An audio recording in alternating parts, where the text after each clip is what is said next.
हिंदी साहित्य को पूरा कवर करेंगे मात्र 15 से 20 मिनट के अंदर। और उम्मीद है कि इन रचनाओं से एग्जाम में जितने क्वेश्चन बनेंगे, यहां साहित्य से जितने क्वेश्चन बनेंगे, वो इस वीडियो में आपको निचोड़ में मिलने वाला है। तो उठाइए कलम और कंसंट्रेशन के साथ यह 15 मिनट अपने स्वर्णिम कलम से अपने भविष्य को लिख डालिए। तो चलिए पहले बात करते हैं सुमित्रा नंदन पंत की। बहुत डर लगता है आपको रचनाओं से, आज ये डर खत्म होने वाला है। सुमित्रा नंदन पंत की कुछ 5 रचनाएं हैं, जिनमें 4 रचनाओं को सबसे ज्यादा एग्जाम में पूछा जाता है। कला और बूढ़ा चांद, चिदंबरा, युगांत और स्वर्णधूलि। बिल्कुल डेकोरेटेड नोट्स बनने चाहिए कि देखिए सुमित्रा नंदन पंत की जो प्रमुख रचना है एग्जाम में सबसे ज्यादा पूछी जा रही है आजकल। चिदंबरा तो बहुत बार पूछी गई है। कला और बूढ़ा चांद इस समय नया ट्रेंड है। किसकी है? सुमित्रा नंदन पंत की है। चिदंबरा किसकी रचना है? सुमित्रा नंदन पंत की है। एक बात और बता दें, सुमित्रा नंदन पंत को हिंदी का प्रकृति का सुकुमार कवि कहा जाता है, यानी हिंदी में प्रकृति का सुकुमार कवि। तो क्वेश्चन में कभी कभी आ जाता है कि प्रकृति का सुकुमार कवि किसे कहा जाता है हिंदी साहित्य में, तो पंत जी हैं, यह भूलना नहीं। युगांत किसकी रचना है? पंत जी की है। स्वर्णधूलि किसकी रचना है? पंत जी की है। एक क्वेश्चन बहुत पूछा जाता है पल्लव, जो पहले ट्रेंड में रहा है, आजकल उसे नहीं पूछा जा रहा। अगर लिखना है तो पल्लव को और लिख लो, कला और बूढ़ा चांद, चिदंबरा, युगांत, स्वर्णधूलि और पल्लव। और एक क्वेश्चन ये रहेगा प्रकृति का सुकुमार कवि। नेक्स्ट बात करेंगे रामधारी सिंह दिनकर की कुछ 7 से 8 रचनाएं, जिसमें देखिएगा पहली स्लाइड में यहां पर बहुत ये जितनी भी 4 रचनाएं आपको दिख रही हैं, इनका इतना ट्रेंड रहा एक समय कि एग्जाम में हर बच्चे से ये क्वेश्चन पूछा गया। अब देखिए यहां पर अगर मैं बात करूं रामधारी सिंह दिनकर की, तो एक क्वेश्चन पहले बनेगा कि हिंदी का द्वितीय राष्ट्रीय कवि किसे कहा जाता है? हिंदी का द्वितीय राष्ट्रीय कवि रामधारी सिंह दिनकर को कहा जाता है। रामधारी सिंह दिनकर की रचनाओं में उर्वशी एक बहुत अहम रचना है, जिसके लिए इन्हें पुरस्कार भी मिला है। रामधारी सिंह दिनकर की रचनाओं में हुंकार एक अहम रचना है, रेणुका एक अहम रचना है, कुरुक्षेत्र भी बहुत जबरदस्त रचना है, जिसका आजकल एग्जाम में ट्रेंड बना हुआ है।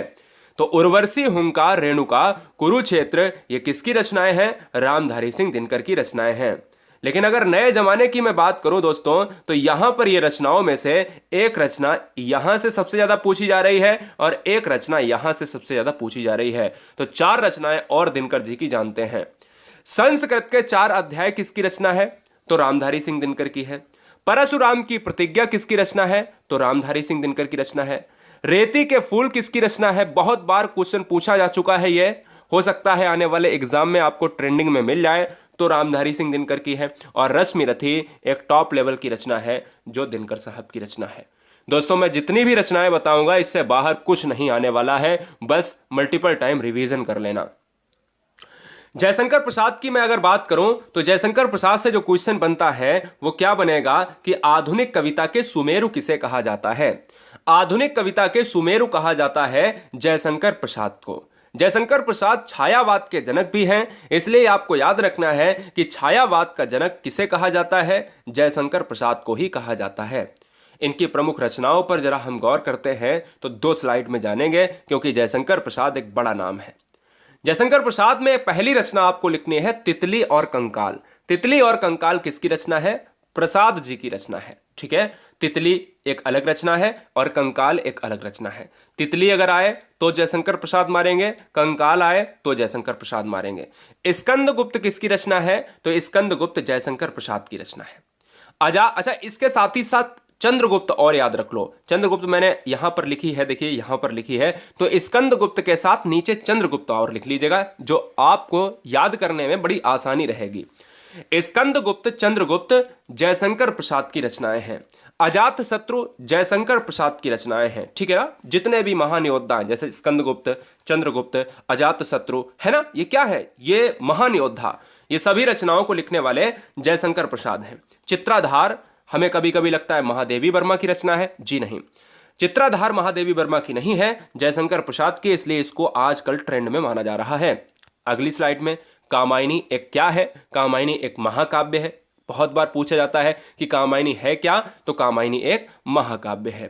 आंसू किसकी रचना है? तो आंसू दोस्तों किसकी रचना है? जयशंकर प्रसाद की रचना है। तो ये आपको याद रखना है, छायावाद के पितामह जयशंकर प्रसाद। चंद्रगुप्त मैंने लिखा दिया है। झरना की मैं बात करूं तो झरना भी किसकी है, ऐसे याद कर लो कि भाई तितली, कंकाल और झरना। देखो तितली, कंकाल और झरना, अगर झरना और चित्रधारा को, यानी देखिए चित्रधार, धार, झरना, पानी, इस तरीके के सभी वर्ड क्या हैं, जयशंकर प्रसाद के हैं, ऐसे आपको याद कर लेना है। रामचंद्र शुक्ल की मैं बात करूं, यदि आप पहली बार हैं गुरुजी वर्ल्ड एग्जाम स्टडी प्लेटफॉर्म पर तो चैनल को सब्सक्राइब करें, हर शेरनी, क्योंकि बिल्कुल मैं सुबह 9 बजे अल्टरनेट मैथ और अल्टरनेट हिंदी चला रहा हूं, ठीक है, 0 से चला रहा हूं, और सभी सब्जेक्ट पर नजर है। एक एक कॉन्सेप्ट, पूरा बेसिक से कॉन्सेप्ट और पूरा टॉप लेवल तक का कॉन्सेप्ट एक ही वीडियो में मिलता है सुबह 9 बजे। याद रहे हर बहन हर भाई, पूरे डिटेल में हम नोट्स बनवा रहे हैं। प्लेलिस्ट आपको नीचे मिल जाएगी। चैनल को सब्सक्राइब इसलिए करें क्योंकि सिलेक्शन वाकई में लेना है अगर ईमानदारी से तो। रामचंद्र शुक्ल की रचनाओं में रस मीमांसा, जायसी ग्रंथावली, त्रिवेणी। रामचंद्र शुक्ल को कहा जाता है मुनि मार्ग के हिमायती। मुनि मार्ग का हिमायती कवि किसे कहा जाता है, रामचंद्र शुक्ल को कहा जाता है। दोस्तों हम बता देना चाहते हैं कि जिसमें त्रिवेणी रचना को और रस मीमांसा रचना को बहुत बार एग्जाम में पूछा गया है, यह बात दिमाग में फीड कर लीजिएगा। अगला पॉइंट आता है सूर्यकांत त्रिपाठी निराला। दोस्तों सूर्यकांत त्रिपाठी निराला, याद रखिएगा कि यहां पर इन्होंने कहा था कि अब ना होगा मेरा अंत, अभी अभी ही तो आया है, मेरा बन में मृदुल वसंत, अभी ना होगा मेरा अंत। यही आपका दोस्तों होना चाहिए कि भाई अंत तब हो, हमारे प्राण तब जाएं जब कुछ कर लें। महाप्राण दोस्तों कहा जाता है, सूर्यकांत त्रिपाठी निराला को हिंदी साहित्य का महाप्राण कहा जाता है। सूर्यकांत त्रिपाठी निराला को हिंदी साहित्य का क्रांतिकारी कवि कहा जाता है, यह भी आप नोट कर लें। हिंदी साहित्य में सूर्यकांत त्रिपाठी निराला ने अनामिका लिखा है, परिमल लिखा है, कुकुरमुत्ता लिखा है, राम की शक्ति पूजा लिखा है। दोस्तों याद रखिएगा कभी कभी कुछ रचनाएं ऐसा होता है कि एक रचना को बहुत सारे कवि लिखते हैं, लेखक लिखते हैं, तो कंफ्यूज नहीं होना है। यहां पर देखिएगा वो कभी भी ऑप्शन में दोनों को नहीं देगा, ठीक है। अनामिका, परिमल, कुकुरमुत्ता, राम की शक्ति पूजा, ये फेमस रचनाएं हैं, यह निराला की रचनाएं हैं। और निराला में बहुत इंपॉर्टेंट जो आता है, एक क्वेश्चन पूछा जाता है, लिख लो नोट करके। यहां पर कहता है कि निराला की प्रथम रचना कौन सी है। निराला की प्रथम रचना है जूही की कली, यहां कली लिखना भूल गया, जूही की कली, ठीक है। जूही की कली निराला की प्रथम रचना है। आजकल जो पूछा जा रहा है नए पत्ते, सबसे ज्यादा एग्जाम में यही क्वेश्चन निराला से मिल रहा है कि नए पत्ते किसकी रचना है, तो सूर्यकांत त्रिपाठी निराला की है। आराधना किसकी रचना है, सूर्यकांत त्रिपाठी निराला की है। सरोज स्मृति किसकी रचना है, निराला की है। आपको ये याद रखना है, ये याद रखना है, ठीक है। अनामिका, परिमल, कुकुरमुत्ता, ये तो सभी याद रखनी है। अब मैं बात करता हूं हरिश्चंद्र, एक हिंदी में टॉप ट्रेंडिंग नाम, जिसका नाम है भारतेंदु हरिश्चंद्र। भारतेंदु हरिश्चंद्र को कहा जाता है हिंदी नवजागरण का अग्रदूत। हिंदी नवजागरण का अग्रदूत क्यों कहा जाता है, क्योंकि दोस्तों हिंदी को एक नई दिशा दी है। हिंदी को एक नई दिशा देने वाले कौन हैं, तो भारतेंदु हरिश्चंद्र। हिंदी को नई दिशा, हिंदी एक नई चलन में ढली, यह किसने कहा है, हरिश्चंद्र ने कहा है। इसलिए याद रखें कि भारतेंदु हरिश्चंद्र को आधुनिक हिंदी का जन्मदाता भी कहा जाता है। लिख लीजिएगा, आधुनिक हिंदी का जन्मदाता, पितामह, जनक किसे कहा जाता है, हरिश्चंद्र को कहा जाता है। अब मैं आपको बताऊं, इनकी प्रमुख रचनाओं में भारत दुर्दशा बहुत प्रसिद्ध रचना है, विश्व प्रसिद्ध। अंधेर नगरी, चौपट राजा वाली भाई प्रसिद्ध रचना है। प्रेम माधुरी, प्रेम प्रलाप, ये प्रसिद्ध रचनाएं हैं। गीत गोविंदानंद, ये प्रसिद्ध रचना है। वेरी वेरी मोस्ट इंपॉर्टेंट दोस्तों, ये बहुत इंपॉर्टेंट नाम है भारतीय हिंदी साहित्य के जगत में। चलिए ये आपने लिख लिया, भारत का एक ऐसा कवि, एक ऐसा रचनाकार जिसको नवजागरण का अग्रदूत, जिसको आधुनिक हिंदी का जनक, पितामह कहा जाता है, भारतेंदु हरिश्चंद्र हो गए। अब बेहतरीन नाम दोस्तों आपकी स्क्रीन पर है धर्मवीर भारती। देखिए बहुत ईमानदारी से पढ़ेंगे, जितना पढ़ेंगे उतना सॉलिड पढ़ेंगे। सूरज का सातवां घोड़ा, सूरज का सातवां घोड़ा किसकी रचना है, धर्मवीर भारती की रचना है। गुनाहों का देवता बहुत बार पूछी जाती है और आजकल इनका ट्रेंड है। मैं केवल 4 ही रचना बताऊंगा और इन 4 रचनाओं में एक एग्जाम में देखने को मिलेगी, ये पक्का वादा है। धर्मवीर भारती में अंधा युग, ठेले पर हिमालय, गुनाहों का देवता, सूरज का सातवां घोड़ा। ये वेरी वेरी मोस्ट इंपॉर्टेंट। कुछ लिख रहा हूं तो कुछ तो बात होगी, जोर दे रहा हूं तो कुछ तो बात होगी धर्मवीर भारती में। चलिए अगला पॉइंट आता है महादेवी वर्मा, नीरजा, रश्मि, मेरा परिवार, यामा। इससे पहले जान लो कि आधुनिक युग की मीरा किसे कहा जाता है। आधुनिक युग की मीरा कहा जाता है महादेवी वर्मा को। आधुनिक युग की मीरा किसे कहा जाता है? महादेवी वर्मा को कहा जाता है। नीरजा किसकी रचना है? महादेवी वर्मा की रचना है। रश्मि किसकी है? वर्मा जी की है। मेरा परिवार बहुत ट्रेंडिंग में है आजकल। यामा तो बहुत पुराना है और साहित्य के लिए जबरदस्त पुरस्कार भी मिला है 1982 में। दोस्तों महादेवी वर्मा की रचना ये 4 और ये 4। देखिए सांध्य गीत किसकी रचना है? महादेवी वर्मा की है। दीप शखा किसकी रचना है? महादेवी वर्मा की है। अतीत के चलचित्र किसकी रचना है? महादेवी वर्मा की है। और निहार किसकी रचना है? महादेवी वर्मा की है। याद कर लीजिएगा, नीरजा, रश्मि, मेरा परिवार, यामा, सांध्य गीत, दीप शखा, अतीत के चलचित्र, निहार, ये सभी रचनाएं किसकी है? आधुनिक युग की मीरा। आधुनिक युग की मीरा दोस्तों किसे कहा जाता है? महादेवी वर्मा को कहा जाता है। चलिए बात करेंगे प्रेमचंद्र, एक जबरदस्त नाम, विश्व प्रसिद्ध नाम है दोस्तों। प्रेमचंद्र कोई कभी भुला नहीं सकता। प्रेमचंद्र की मैं बात करूं तो गोदान, गवन, निर्मला, कफन, सेवा सदन, मंगलसूत्र, है ना। अगर मैं बात करूं दोस्तों ईदगाह, जाने कितनी, सोजे वतन, बहुत रचनाएं हैं। लेकिन फिलहाल जो एग्जाम में ट्रेंड होती हैं वो समझिए। प्रेमचंद्र को कहा जाता है उपन्यास का सम्राट। उपन्यास का सम्राट कहा जाता है। प्रेमचंद्र की मैं बात करूं तो गोदान के साथ गवन भी लिख लेना, आगे गवन भी लिख लेना। आता नहीं है इतना गोदान गवन, अब नहीं पूछा जाता है। बहुत टॉप लेवल की रचनाएं दोस्तों, कभी मौका मिले तो पढ़िए इनको, ठीक है। हर जगह ये किताबें उपलब्ध हैं। निर्मला, ये निर्मला दोस्तों है ना, ये बहुत इंपॉर्टेंट है। कफन, सेवा सदन, ये सभी रचनाएं किसकी हैं? प्रेमचंद्र के उपन्यासों के सहित रचनाओं की बात कर रहा हूं दोस्तों। और याद रखिएगा यहां पर एक लिख लीजिएगा मंगलसूत्र। दोस्तों क्वेश्चन में पूछा जाता है कि प्रेमचंद्र का अधूरा उपन्यास कौन सा है, तो अधूरा उपन्यास मंगलसूत्र है। लिख लो, नोट कर लो कि प्रेमचंद्र का एकमात्र अधूरा उपन्यास कौन सा है? मंगलसूत्र है। यहां पर नोट कर लो। और रचनाओं में अगर मैं बात करूं, रंगभूमि, मानसरोवर, प्रतिज्ञा, नमक का दरोगा। नमक का दरोगा एक टॉप लेवल की रचना है, इंडिया में जबरदस्त इसका नाम है। प्रेमचंद्र की रचनाओं में रंगभूमि, मानसरोवर, प्रतिज्ञा, नमक का दरोगा और दोस्तों गोदान, गवन, निर्मला, कफन, सेवा सदन और मंगलसूत्र और लिखाया है। उस चीज पर और गौर करें, ठीक है। चलें आगे, चलेंगे आगे। अगला पॉइंट आता है रसखान का। रसखान का देखिए क्या पॉइंट है। रसखान का क्या पॉइंट है? रसखान का दोस्तों यहां पर मैं बताना चाहूंगा 2 रचनाएं हैं जिसमें 2 ही रचना आपको याद करनी है। जिसमें केवल 2 ही रचना आपको याद करनी है। वो है प्रेम वाटिका और एक है सुजान रसखान। सुजान रसखान को तो आप यहां पर देख सकते हो, नाम से ही पता चल जाएगा। और प्रेम वाटिका जो सबसे ज्यादा इंपॉर्टेंट है। प्रेम वाटिका किसकी रचना है? रसखान की रचना है। अगला पॉइंट आता है जायसी साहब, एक बहुत जबरदस्त नाम। जायसी से 3 रचनाएं एग्जाम में हर बार पूछी जाती हैं। पहला है पद्मावत। क्या है? पहला है दोस्तों पद्मावत, दूसरा है अखरावट, तीसरा है कहरनामा और चौथा है आखिरी कलाम। 4 रचनाएं याद कर लो, कभी भी एग्जाम में आपको पछताना नहीं पड़ेगा। 4 रचनाएं याद कर लो, एग्जाम में पछताना नहीं पड़ेगा। पद्मावत, अखरावट, कहरनामा, आखिरी कलाम।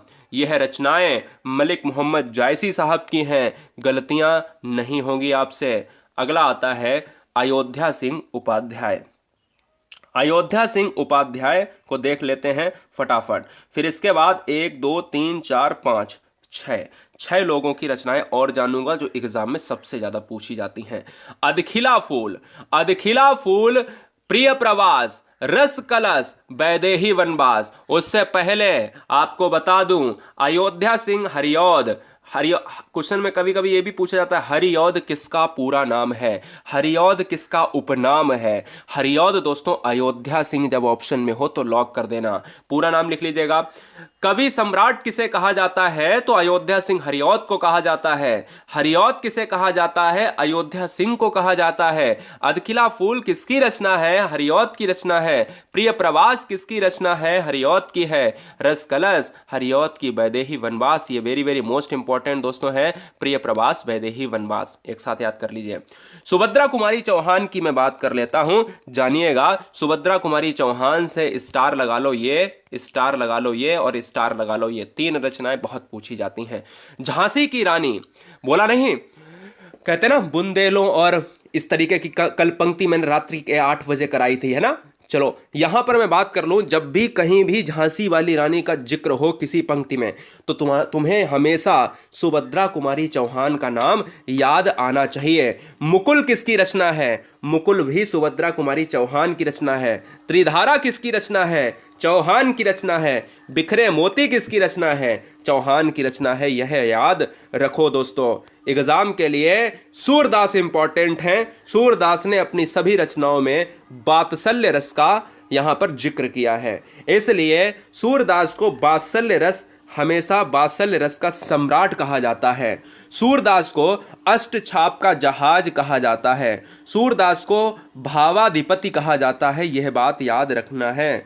सूरदास याद रखें, सूरदास ने सूर सागर लिखी है, सूर पच्चीसी लिखी है, सूर सारावली लिखी है और साहित्य लहरी लिखी है। ठीक है, यह याद आपको रखना है। ठीक है, यह याद आपको रखना है। वीआईएमपी पॉइंट है कि क्वेश्चन में ये वाला पॉइंट बहुत पूछा गया है, ये 2 पॉइंट बहुत पूछे गए हैं। ये इनके क्या हैं, यह इनके उपनाम हैं। कभी भी आपको पछतावा नहीं होगा, याद कर लें। हरिवंश राय बच्चन की बात आ रही है तो हरिवंश राय बच्चन को जरा देख लेते हैं, फिर देखेंगे मैथिली शरण गुप्त को।